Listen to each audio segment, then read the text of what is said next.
Друзі, усім привіт! Різдво в Україні.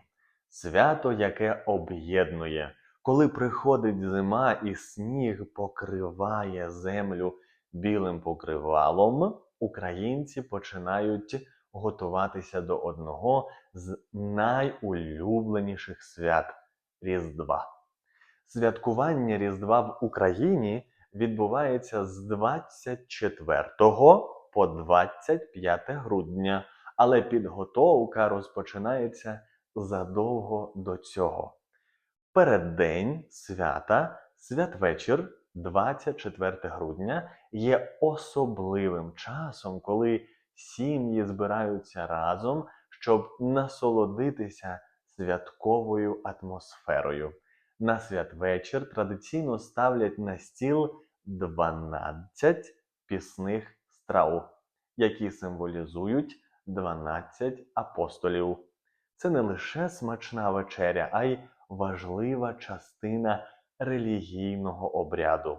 Серед страв обов'язково присутня куття – символ достатку і благополуччя.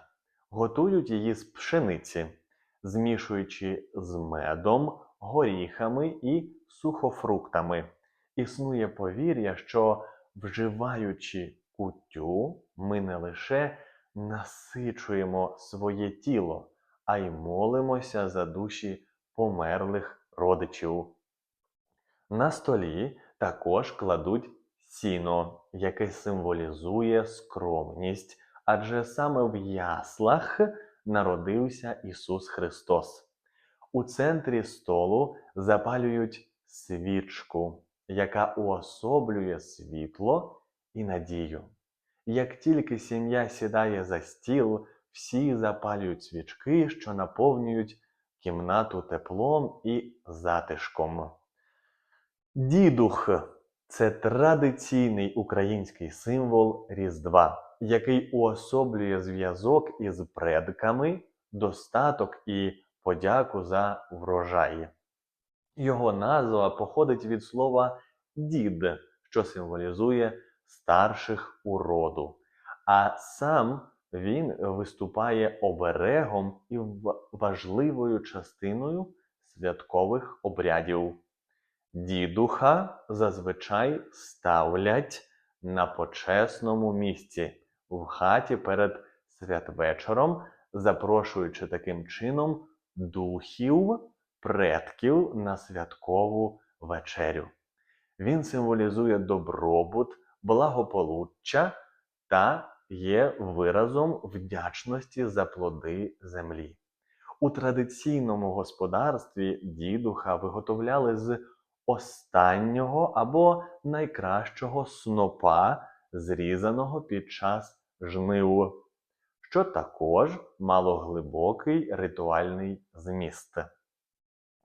Процес створення дідуха включає використання колосків пшениці, жита чи вівса, які формують у пучки, а потім створюють композицію. Найчастіше це трикутна фігура, яка символізує триєдність світу – життя, смерть і відродження. Дідуха прикрашають стрічками, калиновими гілочками та різнокольоровими нитками, додаючи йому святкового вигляду. У деяких регіонах України дідух служить альтернативою ялинки, залишаючись головним різдвяним символом. Його форми відрізняються залежно від місцевих традицій.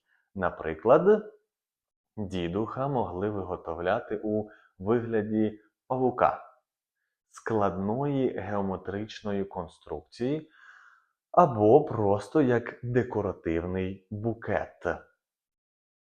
Після вечері починається колядування.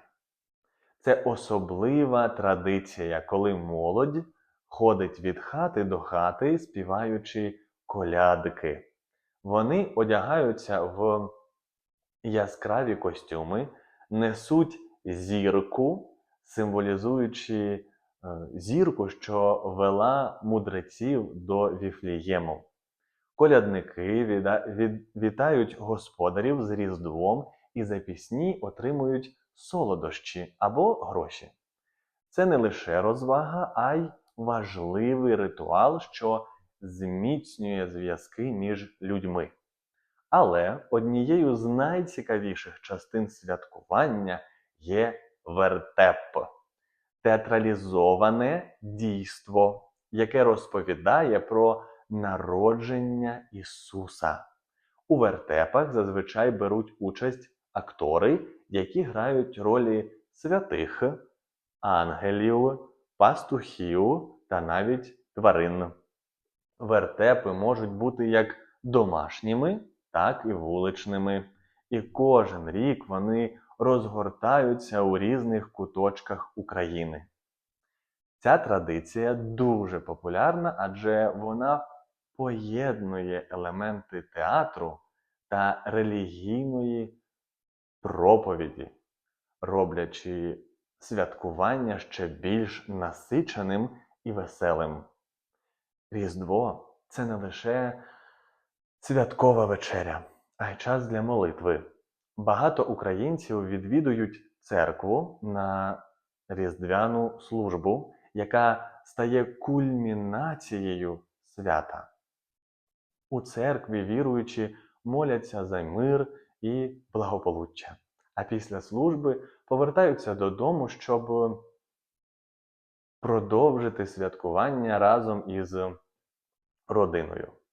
Однією з важливих традицій Різдва є різдвяні звичаї, які передаються з покоління в покоління. Наприклад, на святвечір молодь водить козу, перевдягаючись у відповідні костюми.